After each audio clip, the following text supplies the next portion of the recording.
अस्सलाम वालेकुम वीवर्स, मैं तो अपना भरा उस्मान ब्लॉग ते तुसां दे पे सारा यूट्यूब चैनल वेला जवानी दा वीवर्स। अगर कोई न्यू वीवर्स मेरी ये वीडियो देखदा पे तो मेरी उदों तो एक रिक्वेस्ट है कि मेरे यूट्यूब चैनल को सब्सक्राइब करो ते नाल दिते गए घंटी के निशान को दबाना नहीं भूलना, क्योंकि जिस टाइम तुसां घंटी का निशान को दबासो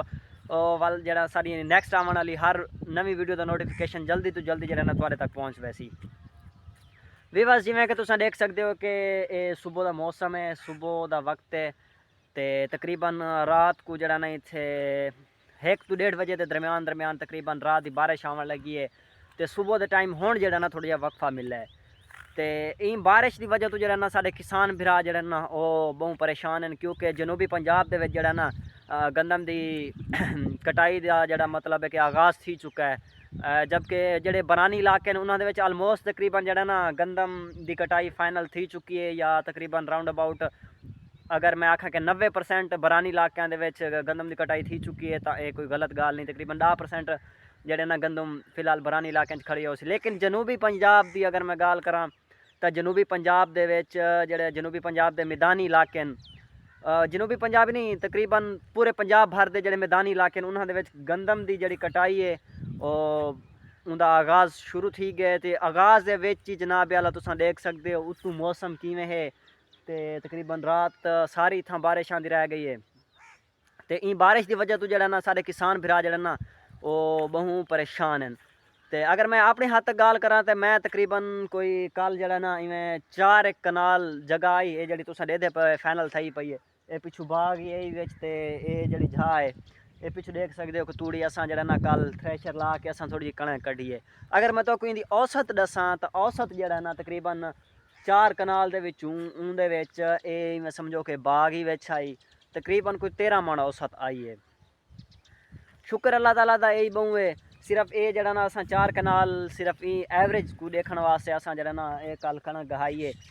तो जरा ना ये तुम देख सकते हो पिछू ये कल असा थ्रैशर लाई है तो तूड़ी शूड़ी कढ़ी है। उत्थां जनाब आला दाने पे हैं जिथा वो तरपाल तक नज़र आती पई है उत्थां दाने पे हैं। रात सारी रात बारिश के पे रह गए तो रात क्योंकि बारिश आ गई वाला असा जरा ना उनके उत्ते तिरपाल जरा ना असा उनके उत्ते दे रखी है। तो हुण जरा धमी नाल को असा उठ के जरा ना वो इथों दाने चाहन। तो जिमें कि मौसम की फिलहाल गाल थी पई है तो सारे किसान भरा जड़न ना वो इन टाइम बड़े परेशान हैं, क्योंकि एक तरफ गंदम की जड़ा ना कटाई शुरू है तो दूसरी तरफ उतो बारिश आ गई है। अज फिलहाल हुण बारिश आवन की वजह तो 2 दिन या राउंड अबाउट 3 दिन जड़ा ना गंदम की ना कटाई थी सकती है तो ना गहाई थी सकती है। उनके तो अलावा कल असा कणक ही गहाई है। तो उनके तो अलावा जड़ा ना कल मैं तकरीबन 2 एकड़ के 3 एकड़ के जड़ा ना असा रैपर ही फिराया है। तो वही तो मैं दिखाना जिमें कि तुम देख सकते हो कि हल्की हल्की बारिश जड़ा ना इन टाइम वल शुरू थी गई है। मेरे इन व्लॉग के दौरान शायद तो आपको पता नहीं कैमरे के नज़र आती पई है या को ना, लेकिन हल्की हल्की जड़ा ना बारिश इन टाइम वल शुरू थी गई है। अगर मैं तो आपको इन साइड पर दिखावा पिछू जिमें कि मेरे देख सकते हो कि इडू ही जड़ा ना ये कल असा जड़ा ना इतने रैपर फिराया मकसद है कि गंदम की कल असा कटाई की है। तो इरादा ये आई कि जड़ा ना असा अज इन कणक को बदसूँ तकरीबन सारी कोई है तकरीबन 5.5 एकड़ सारी गंदम है। उनके चो 1 विघे की जड़ा ना असा गहाई कर दी है। तो बाकी तकरीबन कोई राउंड अबाउट 2 या 3 एकड़ आई जिंदी असा कल कटाई की है। तुम देख सकते हो कणक की कटाई थी पई है, लेकिन बारिश की वजह तो जड़ा ना ये सारी सिनी थी गई है। हुण फिलहाल 2 दिन या 3 दिन जड़ा ना इंदी यो ना कोई को बन सकते हैं। उतू मौसम ए जी है, मौसम तुम देख सकते हो उतू तो बारिश जड़ा ना इन टाइम वल शुरू थी गई है। अगर तो मैं उडे दिखावा वो देखो वो उडे ही मकसद है कि सारे हमसाया कल थ्रैशर लाइए 6 कनाल जगह उनके ये बाग जड़ा ना ये सारा बाग गंदम के शामिल आई 6 कनाल चो तकरीबन कोई 12-13 मन जड़ा ना औसत इन्हों की आई है। बस इन साल जड़ा ना औसा जड़ा ना बहु घट आनिया पई। अल्लाह ताला का शुक्र अदा करना चाहिए, लेकिन औसा जड़ा ना इन साल बहु घट आनिया पई। तकरीबन राउंड अबाउट इन साल जड़े बरानी इलाके ना बिरानी इलाकों के तकरीबन 35 मन 40 मन 35 मन 40 मन औसत जड़ा ना फी एकड़ आँदी पई है। लेकिन अगर खर्चों के हिसाब नाल गाल करूँ तो खर्चों के हिसाब नाल जड़ा ना बहु घट औसत है। کیونکہ جڑے کسان ساڈے بھرا 15,000 روپے دی DAP کھاد کی ہوے ٹھیک ہے تے 5500 دی یوریا بوری دی کھاد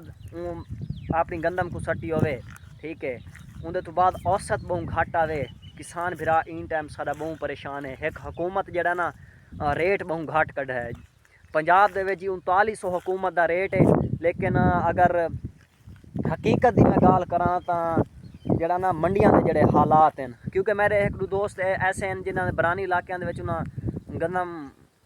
یہ اپنی فائنل کر کے نا انہاں منڈیاں سٹی ہے نا منڈیاں دے وچ جڑا نا وہ آدھے پیان سارے کول 3200 ریٹ مطلب ہے کہ منڈی والے گھندے بیٹھے ہیں جڑے آڑتی ہیں تے فی الحال جڑا نا کسان برا بہت جڑا نا بہت زیادہ پریشان ہیں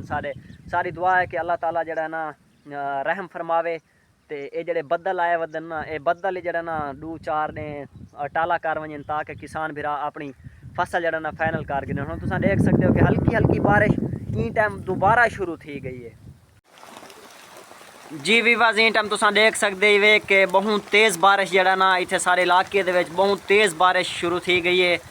تے دعا کرے سو کہ اللہ تعالیٰ کرم فرماوے تے جڑا نا سارے کسان بھرا این ٹائم بہت پریشان ہیں کیونکہ گندم جڑا نا بارش دی وجہ تو رک گئی ہے فی الحال 4-5 نے جڑا نا گندم نہ ان دی کٹائی تھی سکتی ہے تے ویواز تساں دعا کرے سو سارے کسان بھراواں واسطے کہ اللہ تعالیٰ رحمت کرے تے برکت عطا فرماوے انہاں دی گندم وچ تے انہاں کو صبر کرن دی توفیق عطا فرماوے آمین ثم آمین انشاءاللہ ملسوں تو کو اپنے اگلے نیکسٹ ولاگ ہے اگر تو کو میرا یہ ولاگ اچھا لگا تو میرے یوٹیوب چینل کو زیادہ سے زیادہ سبسکرائب کرنا ہے تے میری ویڈیو کو زیادہ تو زیادہ شیئر کرنا ہے انشاءاللہ ملسوں نیکسٹ ویڈیو دے وچ